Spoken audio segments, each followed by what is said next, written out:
Olá, bem-vindo ao Ricardo Mota Entrevista, aqui pela TV Pajuçara, todos os domingos às 9h30 da manhã. Hoje o nosso tema é a saúde pública no Brasil e particularmente no estado de Alagoas.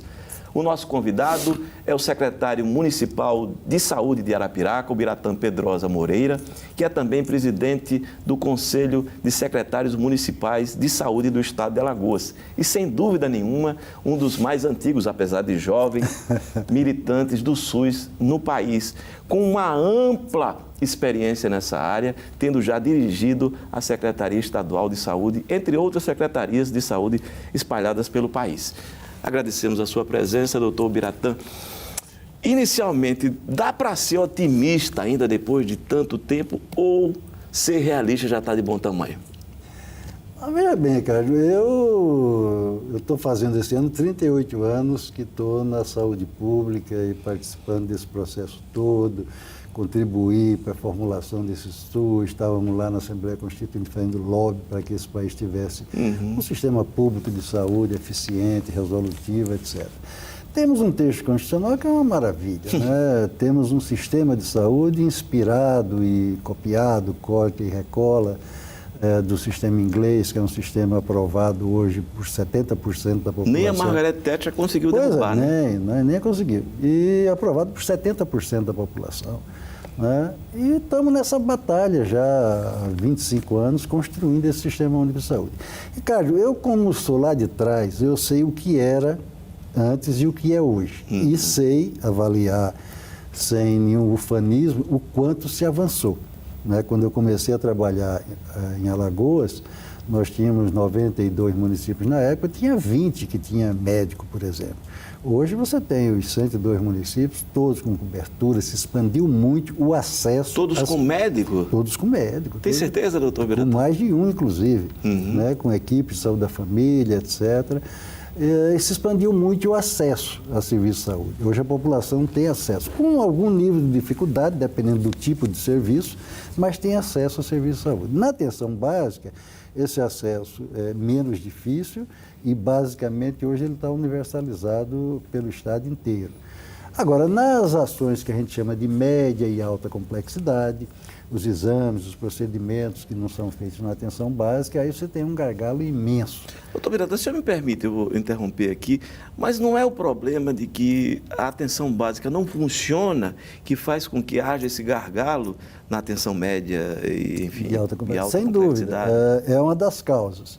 Não é apenas a causa, mas ela é uma das causas, sim. Se ela fosse mais resolutiva, com melhor qualidade do que nós temos hoje, porque nós temos a cobertura, mas não temos ainda um nível de resolução e de qualidade que deveria se ter.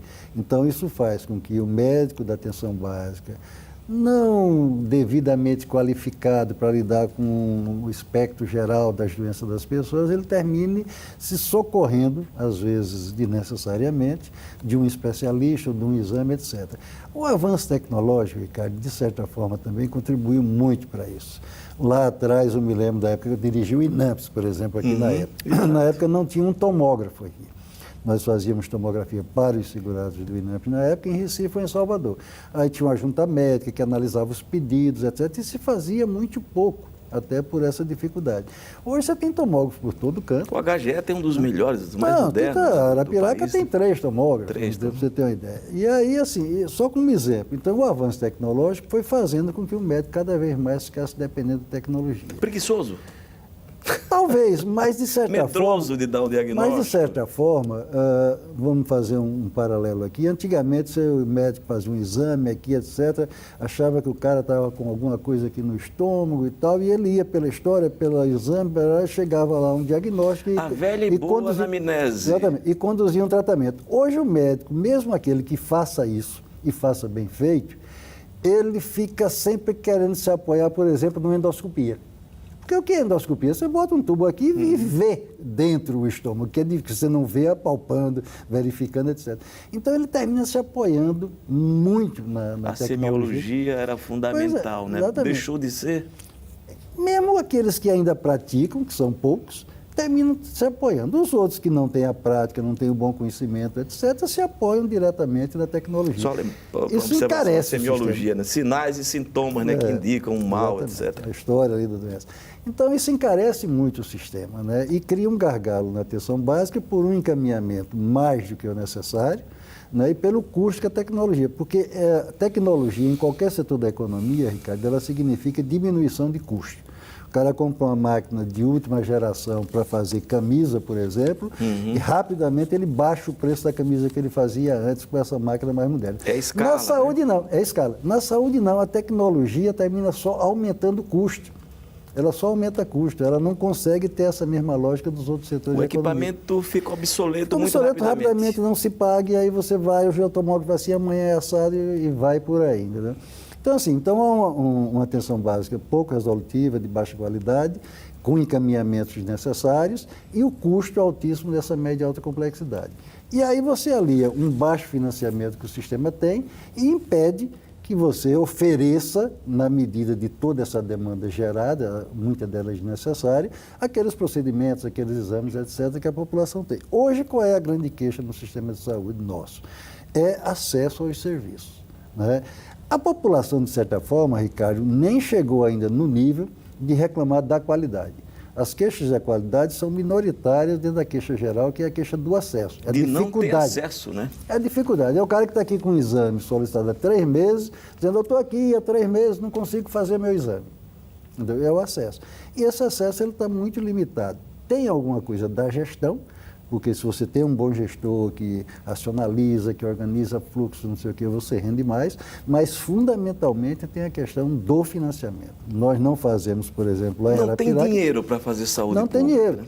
Eu sempre digo nas minhas discussões lá com a população, com os conselhos de Arapiraca, vocês acham que eu não faço mais porque eu sou ruim, porque eu não quero, porque eu não tenho compromisso, etc. Não, pô, eu não faço porque eu não tenho dinheiro para pagar tudo que a demanda nos coloca na mesa, entendeu? Então, hoje, eu vou citar um exemplo rasteiro para você e os nossos telespectadores entenderem isso com clareza. Uma cidade como Arapiraca, 230 mil habitantes, se você colocar todo o recurso estadual, federal, que chegam lá, e mais do que nós gastamos da receita própria, e gastamos muito, ano passado nós gastamos 31,5% de todo o recurso próprio que entrou no município de Arapiraca.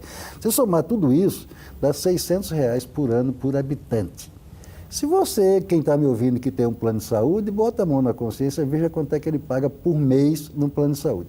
Se eu fosse fazer um plano de saúde hoje com a minha idade, eu não pagaria menos do que R$1.500 por mês. Por mês.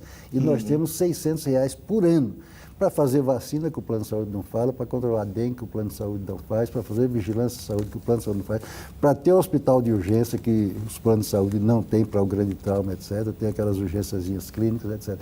Então, assim, esse financiamento está sufocando o sistema e não permite que a gente avance na medida das necessidades da população. Pois é, quando você vê, por exemplo, que o governo faz um corte no orçamento e tira 11 bilhões... 12 praticamente. 12 bilhões, né? O que é que o senhor sente ao ver isso, sinceramente? O senhor vai responder daqui a pouquinho, depois do intervalo comercial. Até já.